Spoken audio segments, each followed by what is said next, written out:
There's a rumble coming from the shed as Dad starts up the car.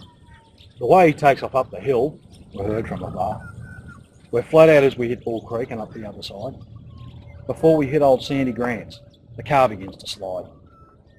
We sit and wait with bated breath for the bump that lies below. Then along, up, round to the right, down the straight we go. Spring Creek Road then flashes by as we hit the overpass. Spring Creek itself, a memory. My God, we're going fast. We're nearly at the boundary now, the meeting of the Shires. To actually see the sign one day is one of my desires. Craven too has come up quick for getting Craven straight. In honour of Dad's driving feats, it's known as Conrod Straight. By the time we're at the other end, we're nearly breaking sound. We'll only take a pair of wings and the car would leave the ground. Bramley's pig sheds then flash by, you barely catch the scent. The bend that goes past Dodge's place, your nerves are nearly spent. The miners coming from their shift have wondered for a while just what that blue streak really is. Trucky Langdon missile. Approaching Alan Isaac's farm, we've almost hit top pace. One thing I simply can't forget is the look upon his face.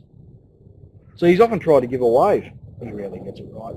The time his hand has hit the air, we're almost out of sight. We crest the hill and Stratford's there, back down to 60 clicks. Some time to suck a quick few breaths, stretch our tired necks.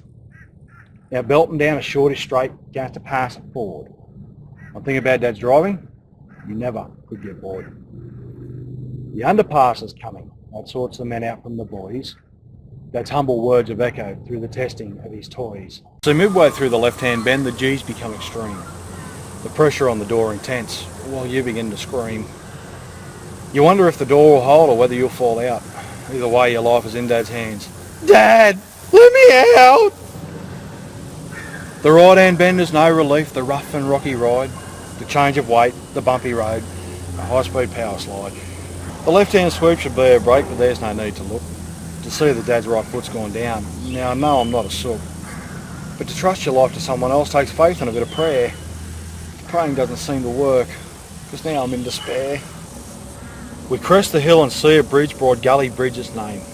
A concrete narrow mongrel, but that is not its fame. Its fame comes from the many games of chicken played each day. The sea is first across the bridge, that's where we learn to pray. Although two cars will safely fit, scary from the south, avoiding cars in four-wheel drift that belt out of the north. No change in pace for the right-hand sweep, and up Cut Hill we go. Wasn't that the turn off to the tops? Jeez, I don't know. We hammer past Doc McIndoe's and up towards Ross Reeves. I think the road is windy there, speed always deceives. It's got me beat how an easy bend can cause such cornering load, particularly left past Fennings Mill and right past Falkland Road. We crest the hill at Sofa's place for the morning stash with Trent. Slightest little miscue, we all end up quite bent. We hammer up old Forbesdale Hill, now known as Fairburns Lane. And there's the 80k zone. Now it's time to land the plane. Descending down from 30,000 with speed still on the climb. Really shouldn't whinge though. We got to town on time.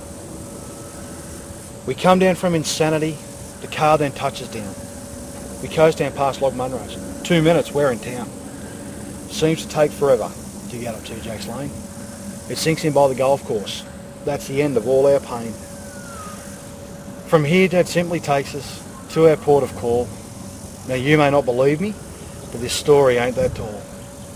Although parts are a rider's tale, most of it was true. Our prayer life was phenomenal. Our underwear, the lube. Now some might sit and have a laugh, some might sit and frown. But for the Langdon family, that's an average trip to town.